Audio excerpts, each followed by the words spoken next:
book of what to do to the Palestinians in case of resistance.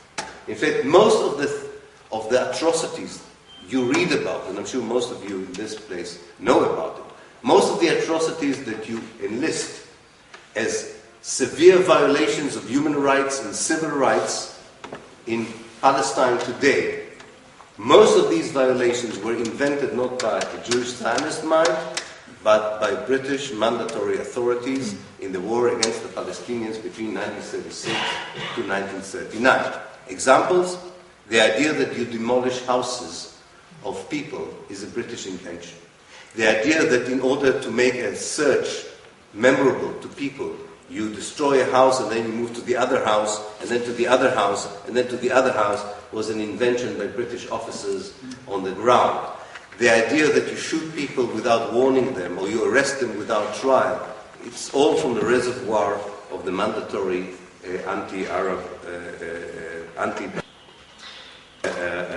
measures in 1936 to 1939. But of course the Israelis added their own brutal and callous ideas as the occupation continued.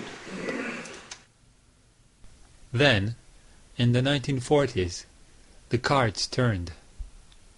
Following a string of British pro-Palestinian policies, the Zionists launched terrorist attacks on British personnel and facilities. Violence continues to rule in Palestine. British soldiers seek bodies in the Department of Labor building at Chechnik, where a few minutes before, a blast had partially wrecked the edifice. 3 policemen were blown to bits when they tried to remove an explosive-laden truck. Shaky walls are torn down.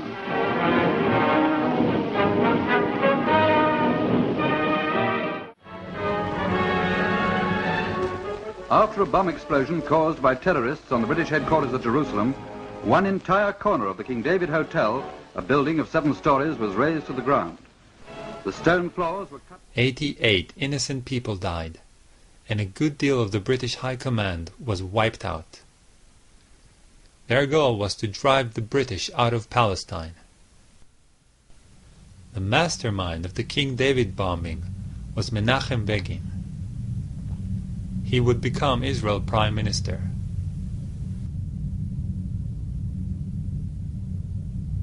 His accomplice, Yitzhak Shamir, would also later become Prime Minister.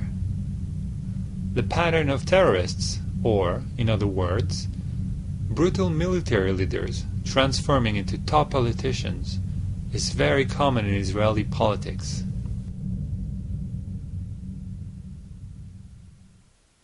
At this point, the British have had enough, and they transferred the matter of Palestine to the UN. The United Nations sent a committee to evaluate this in the summer of '47, and they recommended partition.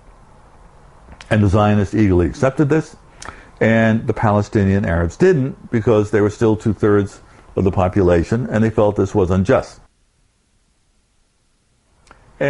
But nonetheless, this partition, which was approved in the UN after Thanksgiving in 1947, officially recognized 2 states. In 1947, the Jews owned 5.8% of the land. In the UN partition plan, the Jews ended up with 56% of the land, almost 10 times of what they actually owned. The Palestinians had half of their land stolen right under their noses. Their population was split into 2, half of it living in the Zionist state as a minority. Even in the borders of the Jewish state, the Jews owned only 11% of the land. The United States? Yes. Yugoslavia? Abstain. The resolution of the DUC Committee for Palestine was adopted by 33 votes, 13 against, 10 abstentions. Why would the UN be so blatantly pro-Zionist? Do not underestimate the power of guilt. anyone heard of the Holocaust?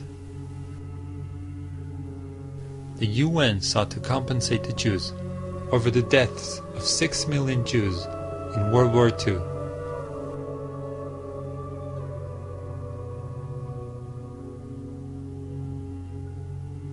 Murdered by the Germans.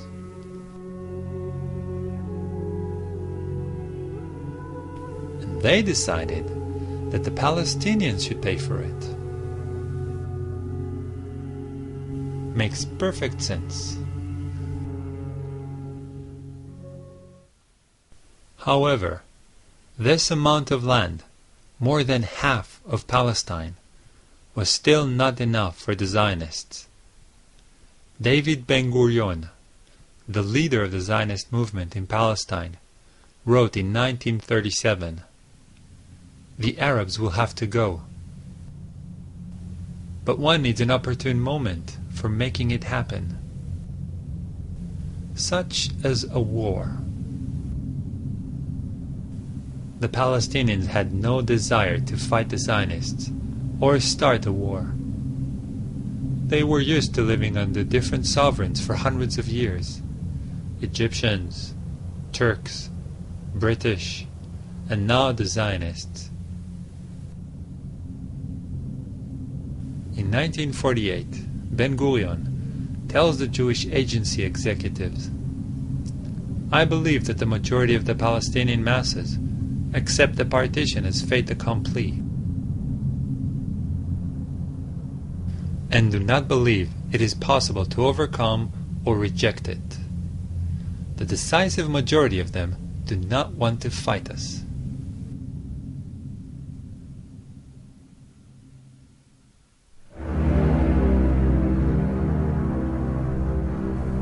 Towards the end of 1947, the Zionist leadership came together and drew Plan Dalet.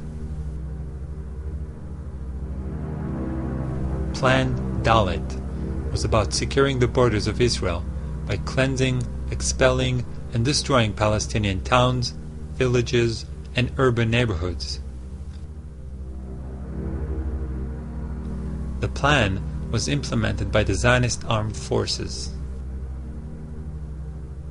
And finally, in March, they began a push to ensure their control of areas that would become Israel under the partition.